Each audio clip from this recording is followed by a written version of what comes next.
Hi everyone.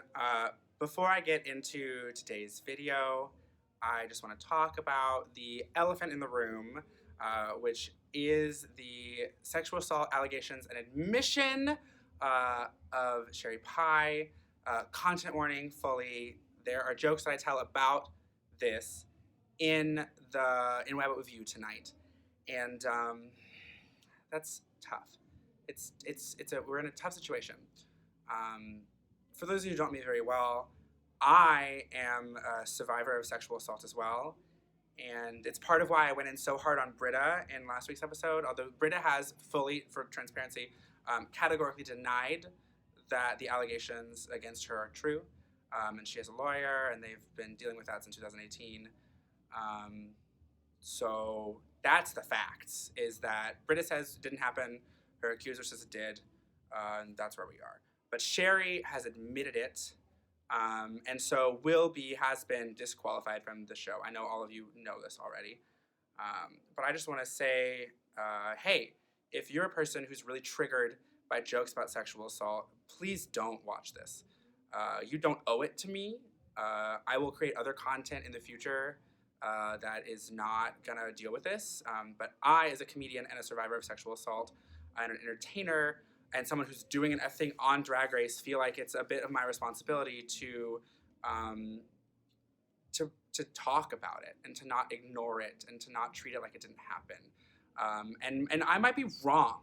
I might be on the wrong side of this, and my jokes might come off as tasteless, and I might have lessons to learn, but I think I'm trying to do a good job of respecting victims and respecting people who need space while also doing what I do, which is using humor to heal. So that's the message. Ugh. Tough conversation, but I'm gonna put some information about how to reach out if you're a survivor of sexual assault and you need help in the title card right now, or maybe at the end. I haven't decided yet, and we're gonna jump into the episode. So if this is where you say peace out, Girl Scout, don't want to watch it, thank you for being here at all. I'll be producing new content for the summer that will not be about this at all. And we won't have to deal with it because Drag Race will be over. And yeah, and for the rest of you, let's get into the episode. It's gonna be fun. Hi, hello everyone, and welcome to another episode of To Crown a Predator. Wait, I'm sorry, what, Brian? Oh, that's news. Okay, great. I'm so sorry. Thank you. This just in, everybody. Sherry Pie has been disqualified, so we won't be crowning a predator until maybe season 13 when they cast Demi Sexton. Kill the Wabbit, kill the Wabbit, kill the Wabbit. Let's get down to business to crown a cis, gay, white, male, binary drag queen. The second group of girls are here, and they are underwhelming. Rock'em Sakura, the drag trifecta, an interesting perspective, a lovely personality, and a really hot boy out of drag. Dahlia Sin, my first thought is, wow, she's prettier on Instagram. Sherry Pie. There's a lot to say about Sherry Pie, but what I'll say right now in this moment is that the only Jennifer Coolidge impersonation I want to see is Jade Jolie's. Jansport, she's pretty, she's nice, she's talented. I hate her. Jada Essence Hall. Honey, we call this D-R-A-G drag. Aiden Zane. It's sad that Dragula First Out is gonna make it relatively far on Drag Race. RuPaul is back on the RuMail screen, making me realize that we are gonna be seeing these awful yellow Halloween contexts all season long. RuPaul, it is March. Halloween is in October. Also, you have a VH1 budget. What are these for? I hate it here. Anyway, guess who's back in the house? The overly complicated spring-fall fashion runway mini challenge? Let's jump right in. Rock'em Sakura. For both outfits, I loved the fabric and hated the length. It's called proportionizing, girl. Dahlia Sin. This is what fashion looks like to people whose only resource is Pinterest. Sherry Pie. Much like Brita Filter in the first episode, it's two asymmetrical dresses that get uglier the longer you look at them. Jan. Wow! Literally, wow. Legs, beautiful. It's too bad her second outfit is the fashion version of the Mucinex mascot. Or Mike Wazowski, for those of you who don't have any sinus trouble. Jada Essence Hall. The spring look was okay, but the fall runway was sickening. Aiden Zane. It's so cute that she let the local kindergarten art class dress her. Alternate take. Wow, I just love a low-rent Sasha velour. And now, on to the main challenge. This time, instead of a rap number, the girls are going to be doing a Fosse challenge a la Cell Block Tango called You Don't Know Me. The issue? No one knows who Fosse is but Sherry Pie and Jan Bleep.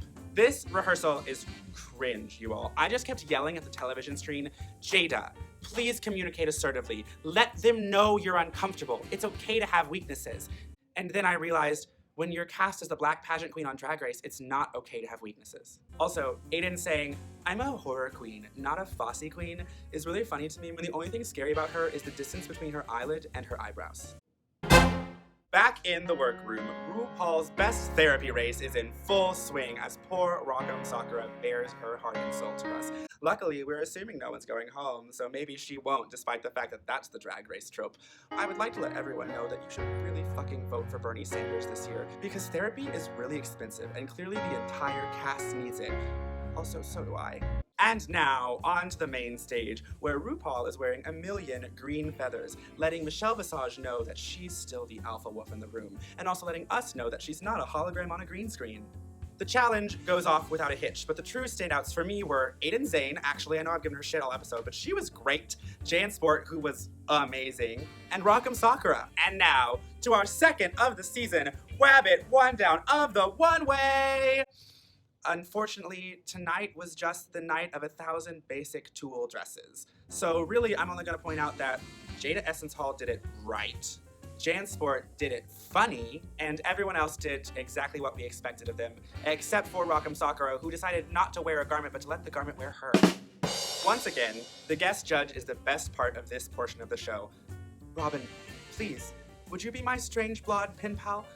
I think it would be a great comfort to me. Also, speaking of the judging, here's how Jan's judging went down. Dear contestants, please show us who you are. Jan Sport. All right, here's who the fuck I am. The judges. Too much. Don't show us who you are. I hate this fucking show. Jada Essence Hall and Sherry Pie make it to the top two for the lip sync, which is Robin's Call Your Girlfriend. Frankly, I would much rather have seen Jansport and Rock'em Sakura do this, but I understand why Jada and Sherry Pie were chosen, and Jada Essence Hall shuts it the fuck down, which we knew would happen. As soon as the number started, she was like, I'm taking my expensive jewelry off. No one is gonna see me break a rhinestone on this stage. She was sickening.